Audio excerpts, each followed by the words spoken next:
welcome back, guys.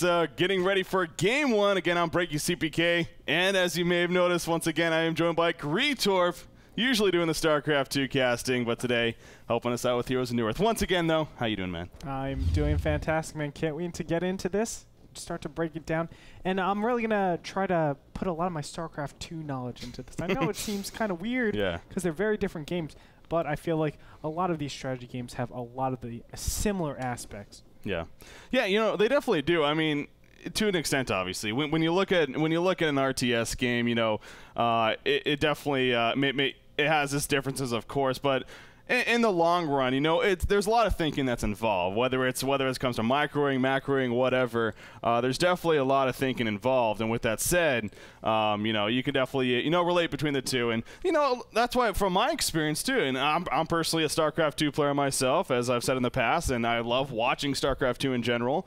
Even casted a couple bit, you know, trying to get into the waters here and there. I've seen you cast some. I've seen it. Try my best, you know. Just to see what happens. On YouTube, maybe like Breaky CPK, doing some scrap station games. Nice little plug right there, I like that. Appreciate it. No problem, but yeah, so definitely relatable games in that sense. So as far as this game, though, let's start talking about this game itself. So again, we have Team Easy taking on Online Kingdom here for game one of the best out of three series, as it always is.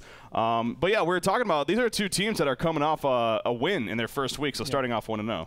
You know, in StarCraft, we have very different, I guess, play styles based on the regions. Now, we do have a North American region and a European region going up against each other. Is that same like theory holding true in Heroes of Newerth? Do you actually see different styles like that go down? Yeah, I mean, I don't know if it would be as drastic as maybe other games, to be honest, but there's definitely differences there. In fact, we've even watched some recent Southeast Asian Heroes of Newerth and Australian Heroes of Newerth, and it definitely has its differences. There's certain heroes that are just big over there for whatever reason. The American and European scenes, though, they compete against each other a lot. I mean, this is definitely a big international game, of course, so they're playing against each other all the time, and so it tends to be usually the same style of strategies, the same meta game and everything, but I personally feel that the U.S. scene is actually more of they're actually really adapting to this jungle strategy very, very well. They love to run it, whereas the European scene, there's definitely a couple teams out there that are still, you know, staying away from it to an extent, and you know, looking to counter the jungle strategy rather than run it themselves. So yeah, it's really interesting. They're looking to shut it down ever since the beginning and mid-game stages. Yeah, and hopefully they, you know, with that experience lead, with that gold lead, they're able to just carry it for that, I guess, quicker win that we normally see. Yeah, well, yeah. This again, before this metagame shift into the jungle strategy, of course, used to be a tri-lane for so long. We went through that, and to be honest, you know, it was of course still entertaining, at least in my opinion, but it was a lot more slower pace of a game. You had a lot of games that really came down to one carry against the other carry on both sides, and it's just who had the better farm. That really isn't the case anymore, and we see teams not even pick up carries now. They just go for all that aggressive lineups or jungle-style strategies. So, yeah, definitely a lot of differences there, but the banning stage is actually underway, so, I mean, let's go ahead and jump into that and start talking about the bans that we got so far. So we got 6 out of the 8 ready to go. We need 1 more for either side, but we are looking at Bubbles, Tempest, Plague Rider, Hellbringer, Kraken, Tundra.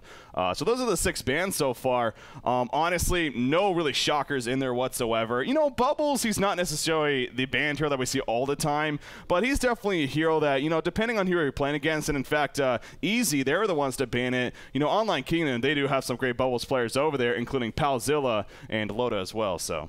Now, talk about the Tundra ban, because I understand the other 4 bans quite well. The laning phases, they just dominate that lane, able to push very easily. Of course, Tempest has been used very often, but, you know, why Tundra over someone like Parasite, which I see is another very heavy laning player?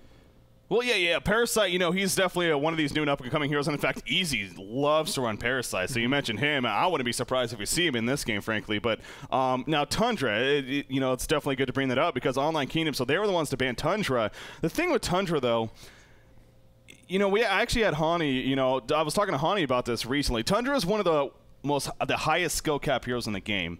Now, I say that because the Shiver that he has, the Shiver also known as the Hawk that flies around scouting for him, if you use that Shiver ability to its full potential of constantly microing it, constantly giving your team vision, you know, setting up for ganks or countering ganks, or, you know, just whenever you're pushing a lane, making sure you're getting ready for the initiation, he can be just so dangerous to deal with. And both of these teams actually have a history of playing him too. So Easy had the first pick. Online Kingdom was like, you know what? We don't want to have to deal with it, so let's ban Tundra.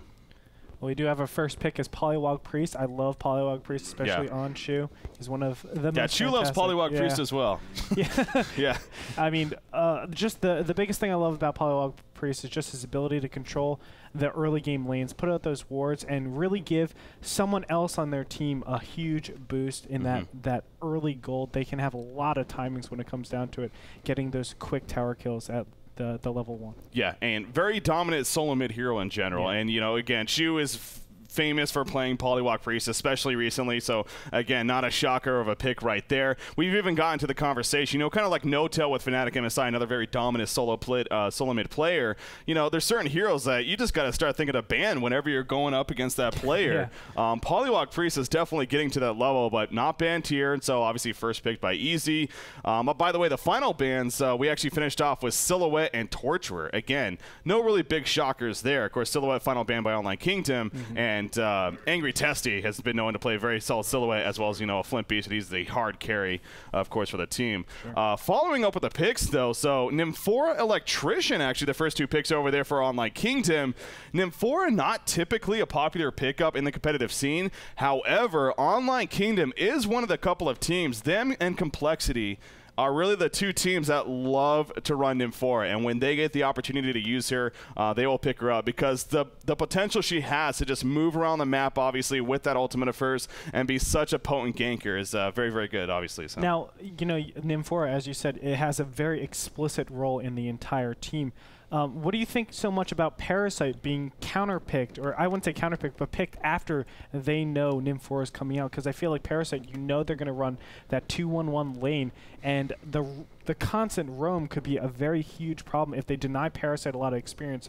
I feel like the Team Easy might be in a lot of trouble going into it. Yeah, you know, again, that's what we were talking about earlier, especially the European teams seem to do this more. Whenever a North American team picks a jungle strategy, as you mentioned with Parasite here for Easy, they tend to, of course, the options are pick a jungle yourself to try to compete with that in that sense. And there's definitely, by the way, you know, well, the thing with, okay, speaking of that, just I'll get your point in a second, but Ophelia is still on the board, and a lot of people may say she's a great jungler. Of course, Parasite, though, a very dominant counter to Ophelia, simply because he can infest her creep. So, you know, that's the given reason there for most likely why we're not going to see her. But back to your point, yeah, a 2-2-1 style strategy, locking down the solos. So in this case, Polywog Priest and whoever their other solo decides to be for Easy is a very, very popular strategy. That on top of the roam, like you mentioned, the thing with Parasite, he's a lot more of a roaming jungler than he's basically the most dominant roaming jungler in the game, in my opinion. Sure. You got, you know, Tempest, Ophelia, Keeper of the Forest. They can gank, sure, but, you know, they are also heroes that are going to sit in the jungle and farm a lot more, where Parasite's constantly going to be moving himself. So I don't think it should have as much of an impact as it would with those other jungle heroes, but still, it's definitely something to look out for. So for sure. And we do have, of course, Magmus that's going to be picked up. I love that synergy with the Polywog Priest, getting those early tower kills, really pushing for that portal key.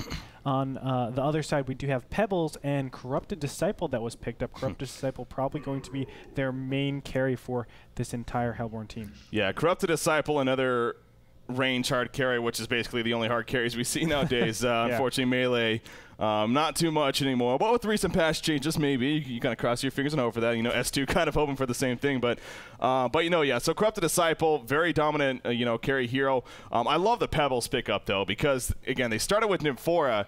That's really the hero that I personally look for whenever you see Nymphora, is a Pebbles Nymphora combination, because as I was telling you earlier, in fact, I mean, it's just such a deadly combination when played right. It has that crazy snowball effect.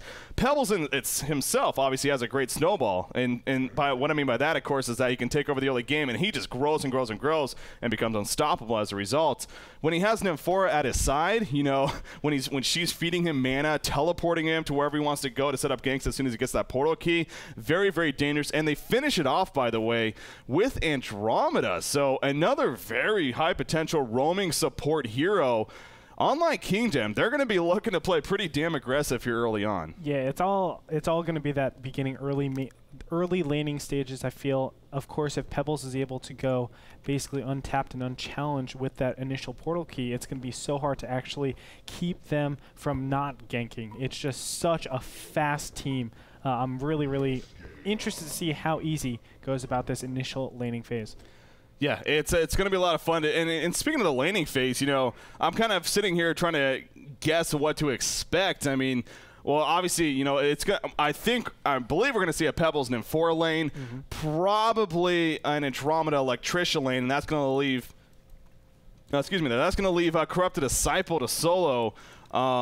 Maybe they're going to match him up, and they're going to try to match him up, at least in the 1v1, but maybe not. You know, we'll have to wait and see how Online Kingdom decides to go about that. They could very likely do a Pebbles Nymphora mid. I wouldn't be surprised at that. Again, that goes back to the whole concept of trying to lock down the other team's solo, especially the solo mid, and also get a very good farm for Pebbles, who, again, in a game like this, as you really always want to get him a fast portal key. So, but you look at what Online Kingdom is actually doing early on in this game. They're actually sending out Electrician Nymphora Andromeda. Pebbles is joining up with them, it looks like. And no, he's actually going to sit in the middle. But they're going to play kind of a try-roaming gank here early on. And that early on may be soon because Pharaoh is roaming in the jungle himself. Oh, if we see a Comma Stun come out, he's going to be in a lot of trouble. There are a lot of pings coming out. You see this ward of sight here at the neutral camp, but it cannot actually spot, I don't believe, as there is the Online Kingdom's ward of sight. But Pharaoh is going to get away, and that will be no bloodless kill as a result. That got a little bit scary there. For Beatus playing that Pharaoh. And by the way, you know, you see the final pick there from Easy, Flint Beastwood and Pharaoh with their final 2 picks. So it's actually a little bit shocking that Pharaoh was left on the board for so long. He's a very dominant competitive hero. But also, of course, the Flint Beastwood, not shocking there at all, as I talked about earlier. Flint, Silhouette, and Corrupted Disciple, really the trio of heroes that we see on Angry Testy when he gets the opportunity to play any of them. So.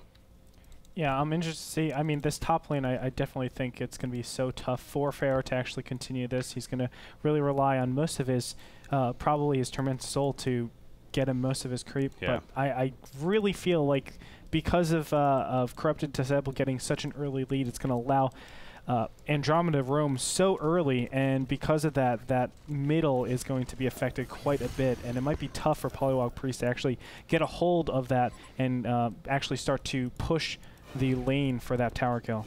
Yeah, we could very likely see a case here, and we've started to see this more and more, in fact. Obviously, though, with the jungle, it makes it more difficult, but Pharaoh, I wouldn't be surprised if he ends up going to his own jungle to try to get any bit of farm, whether even sharing the experience with this Parasite to an extent. But speaking of Parasite, by the way, Electrician actually in the middle lane. Now, Parasite running into him, throwing out some auto attacks. Polywog Priest coming in as well, but not going to get anywhere close enough, and he'll be fine. But, you know, just like Pharaoh, though, Electrician, too, with the matchup that he has down here at the bottom lane, a 1 versus 2, don't expect him to get much. So he's already just starting to roam himself, and that's the benefit that Electrician has over a Pharaoh, at least initially, because with that static grip ability, which of course he went first, it is one of the longest, if not the longest, crowd control ability in the game from any hero at level 4, which is it's over, I think, like 5.25 seconds or something like that. So, but even early on, a 2.5 second channeling stun, that is huge. And in fact, he's looking to use it right here. No, Polywog Priest is going to get back, and he is going to be fine. But you see, this is what they're going to do, and Polywog Priest, as a result, is going to get completely locked down. He's going to get 0 farm,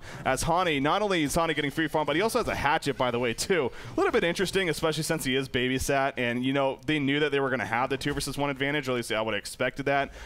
So, you know, why he invested into the hatchet, because, you know, not too sure, to be honest, but at the same time, it provides, you know, much easier last hitting ability. For sure. Now, that middle lane was kind of interesting. It looked like Nymphora is going to stay in there and leech off a little bit of the experience. I would think that you really want to push Pebbles so they could start just roaming as fast as possible.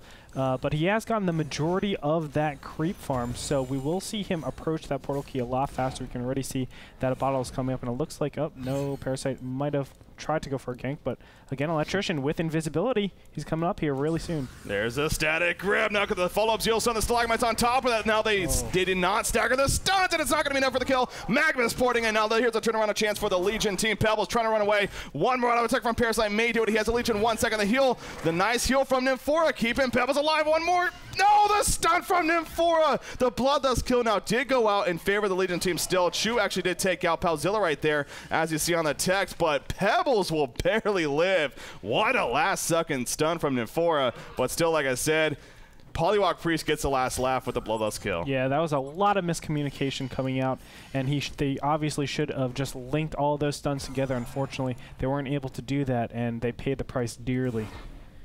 Yeah, that was, you know, that's high tier play right there, as you would expect. The instant ports from a hero like Magnus, you know, Parasite obviously just happening to be there as well to support Polywalk Priest as soon as Palzilla went in on that Electrician.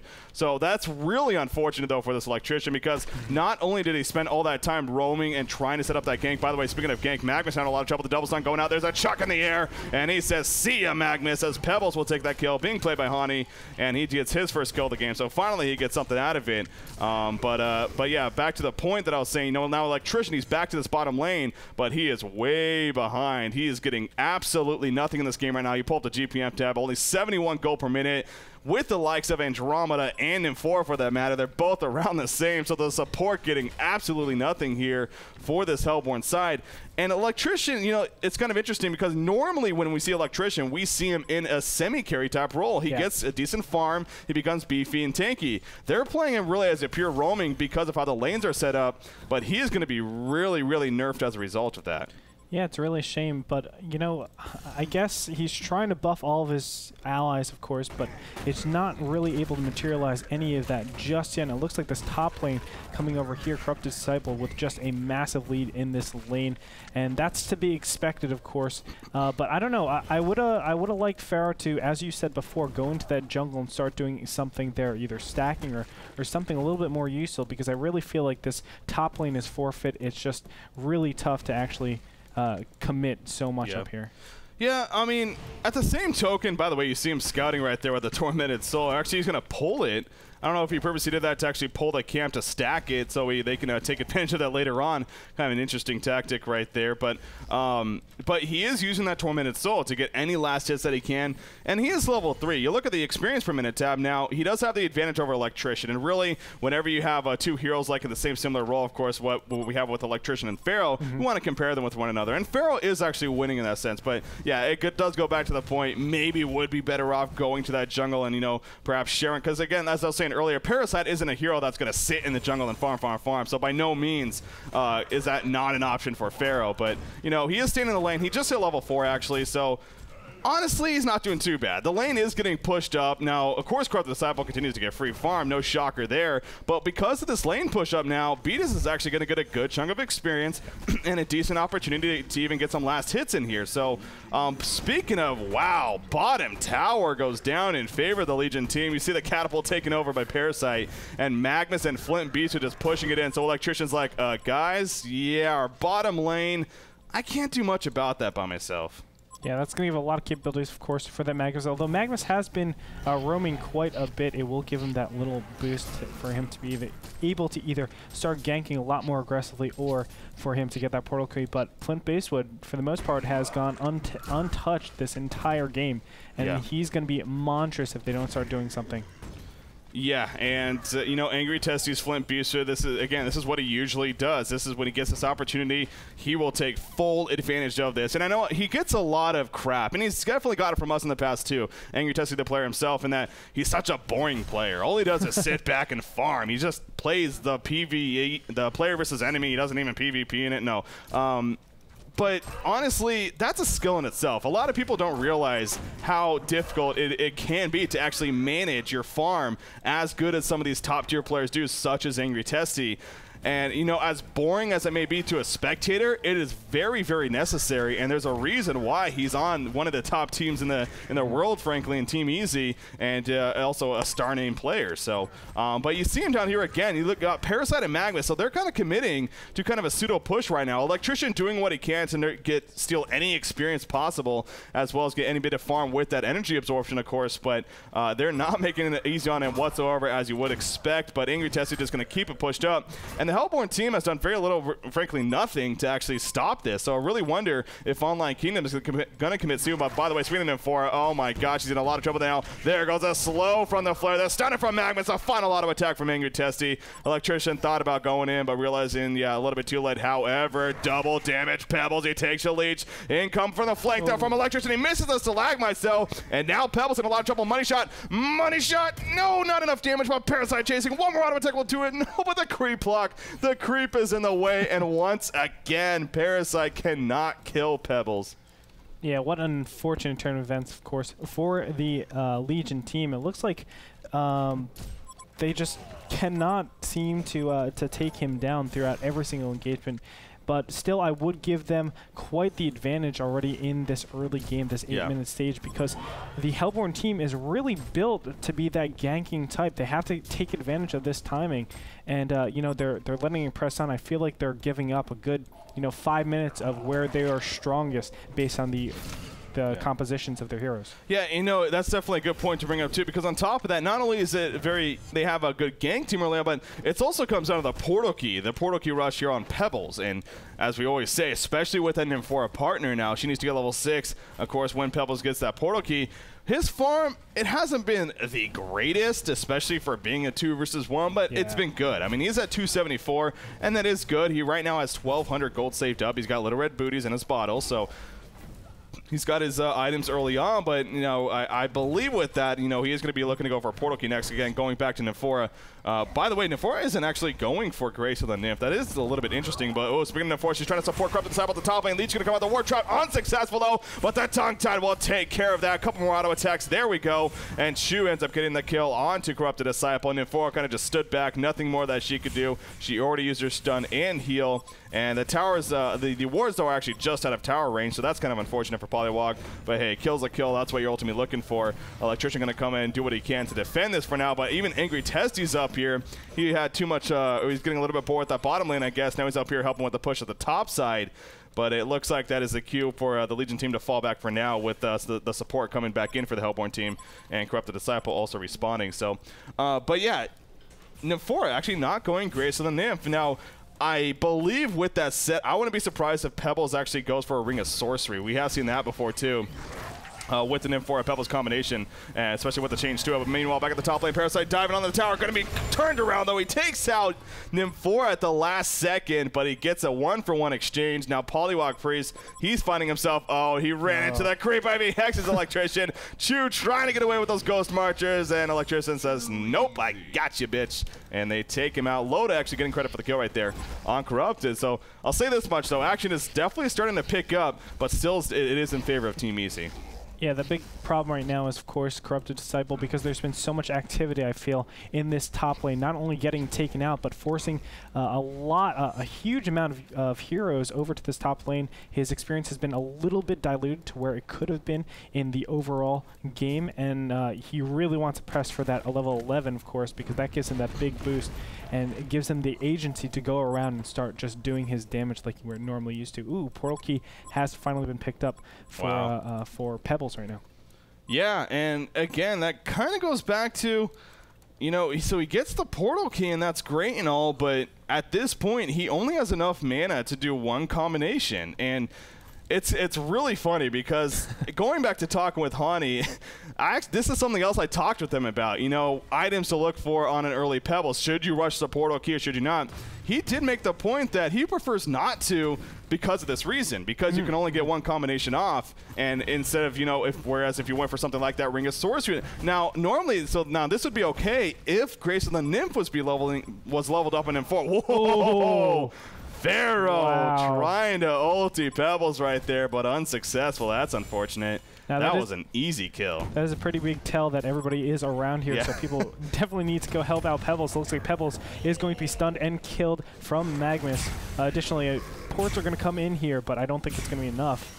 Right now, Legion is just all over this Hellborn team. Yeah, Corrupted Disciple trying to run away. Magnus going to finish him off with a Gorton on top of that to take him out. Electrician running by the wards. He doesn't care too much about that, though. He wants to get a static grip on Parasite. He will be successful. The combo's done. Where's the seal stun? There it is. Newerth, though, she's being beat on by Flint Beast. A nice stunning from Magnus. He gets a double tap kill out of it. In fact, make that a hat trick for... who was that? That was actually Isaac June. So yeah, Magnus picking up the hat trick right there. After all of that, they're now still going to get the tower and again just build on top of what they already have with this lead.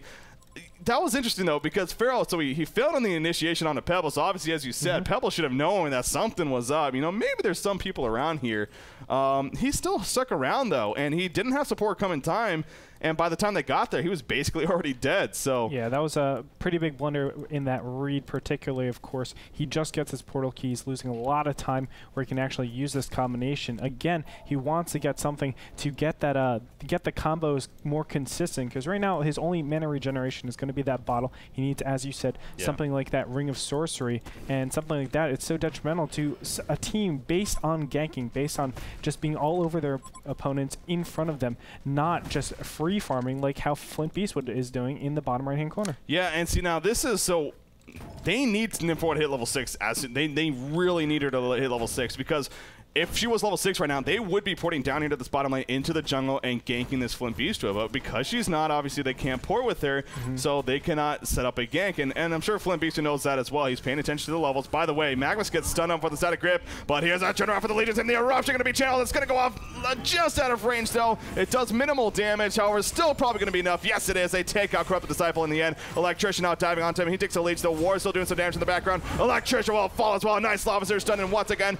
but here comes Pebbles to try to clean up. Farrell will fall. Pebbles will fall off the top of that, though. And Andromeda, one of 2 survivors, make that one of 0 of 2. I don't know what I'm trying to say. But anyway, she dies too. That's the ultimate point I was getting to. As Newerth kind of just sits back like, well, I got all my mana, but not much I could do there, I guess. So tower goes down in favor of EZ.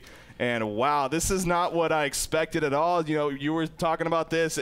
Online Kingdom, they have a pretty good early game team themselves. And they're falling behind early game here. Yeah, they're based on the hero composition, of course. Easy's going to get a huge victory off of, especially that particular fight. We do see portal key now picked up for Magnus. That's going to give them the ability to start initiating a lot more aggressively. You're going to see actually the complete flop of what we expected.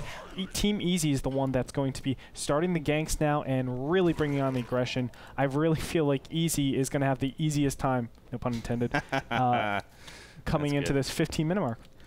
Yeah, they definitely are. I mean, Online Kingdom, they're playing with their backs against the wall at this point. Now, it does, you know, looking at their overall lineup, again, they do have a Corrupted Disciple. They do have an Electrician, and as poor as he's been early game, he still has potential to be that annoying, you know, semi-carry in the sense that, again, he's just very tanky, can be very annoying, but he does have a long way to go for that. But Corrupted Disciple, on the other hand, his farm has been okay. Hasn't been the greatest. It hasn't been Flint Beastwood farm by any means, but he is level 10, which is tied for the top in the game in that sense, and he also his farm doing pretty good, but this is not going to help things. A war trap coming out from Chill. You see the support coming in, but still Corrupted Disciple will fall. Pebbles can jump in. He kills Polywalk Freeze, but Pharaoh, he initiates in now with that Rat to the Pharaoh, and now HoN's in a lot of trouble playing this Pebbles. Can he portal key away? No, he cannot. The Hellfire Mini's done. The Lava Surge done, and the Leech attack from Parasite to finish him off. He says, kiss my ass, and I guess that he did. Now Beat is, he takes a Kama Sun in the jungle, but that's not going to really do much to him, as they're going to look to push this tower with Corrupted and Pebbles dead.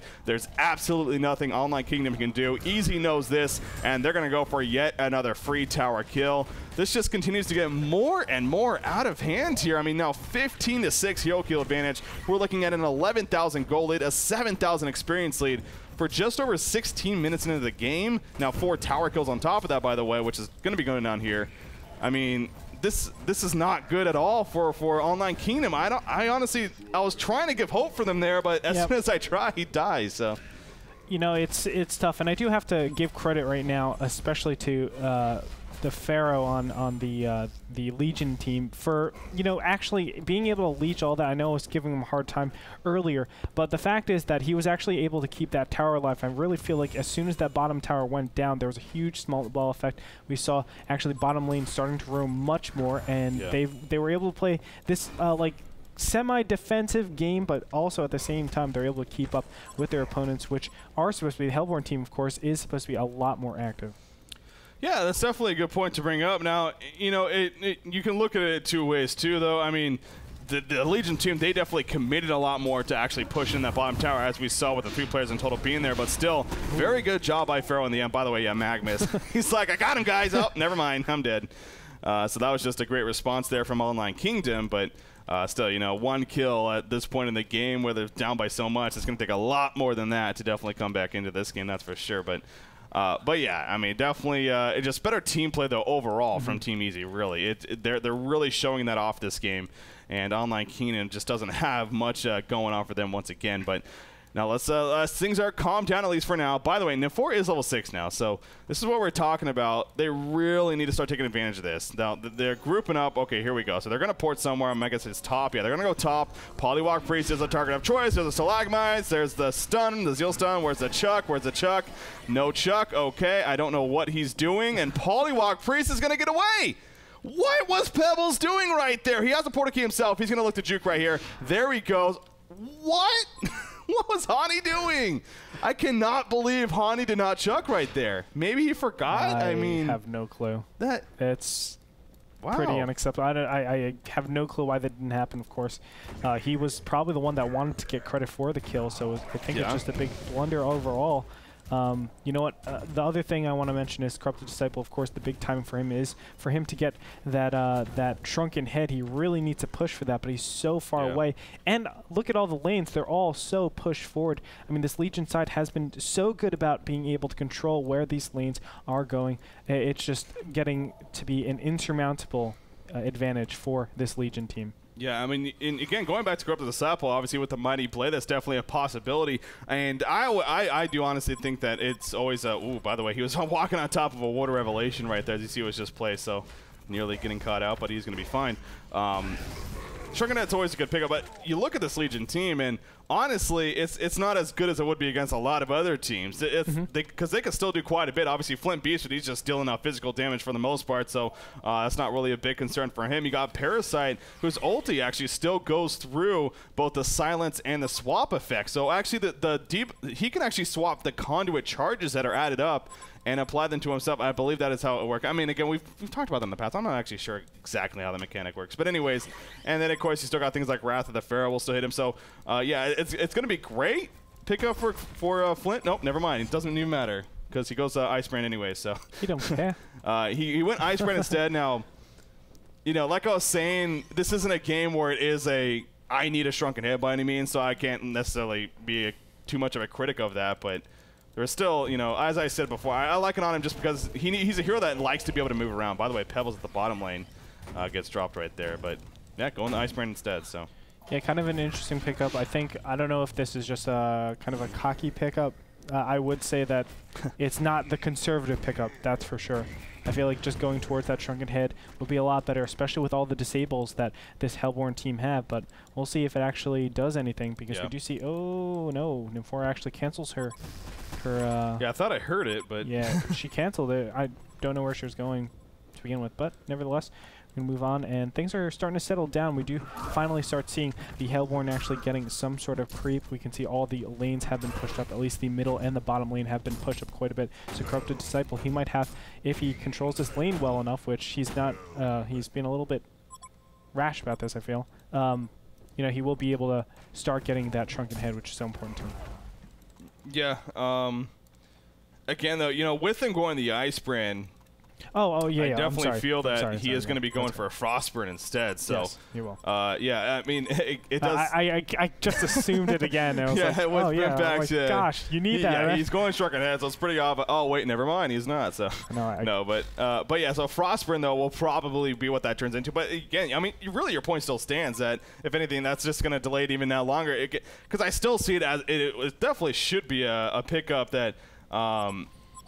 he should look to go for, whether it is now after the Frostburn finish, and I would hope for that, maybe hope for that to be the case, but still, ultimately, going off of Pin, though, this game, it is more about the rest of the team, specifically this Dim 4 Pebbles. I mean, they need to be taking advantage of that level 6 now, the portal key on Pebbles. Pebbles had the portal key very, very early on, yet they have not had a successful, they tried once at the top lane, but again, either Pebbles' WQ was broken or something, but he decided not to actually chuck and nor kill him. Quick the top of the being top of the top lane, and that's the jump that the Hellborn team needs. Meanwhile, goes for the Legion side. Pebbles misses the Stalagmite stun. Now Pebbles in a lot of trouble. The War Trap comes out, and HoN will most likely fall. You've seen Nymph4 again, the heal, the stun, not going to be nearly enough. Money shot activated, not even necessary. Nymph4 falls, a hat trick coming out for Chu right there on Polywalk Priest, and the Hellborn team is just in full retreat mode right now. The money shot, little mini stun, no, the surge from Electrician, probably not going to be enough in the end. You see Polywalk Priest going balls to the wall. That's Chu for you.